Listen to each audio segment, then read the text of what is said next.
কিছু বছর পর তুমি যখন অন্য কারো হয়ে যাবে, তখন আমি হয়তো নিজের হাতে আত্মহত্যা করব না, কিন্তু সেদিন থেকে আমি অর্ধমৃত হয়ে বসে থাকব। হ্যাঁ, আমি জানি পৃথিবীর অধিকাংশ আর্মি তোমাকে অনেক ভালোবাসে।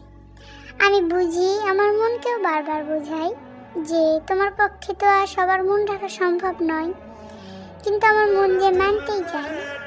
আমি তোমাকে পাওয়ার জন্য সৃষ্টিকর্তার কাছে অনুগ্রহ চাই না যে তিনি তোমাকে আমার করে দিন, কিন্তু আমি আল্লাহর কাছে এই অনুগ্রহ চাই যে তিনি আমার স্মৃতি ভুলিয়ে দিন।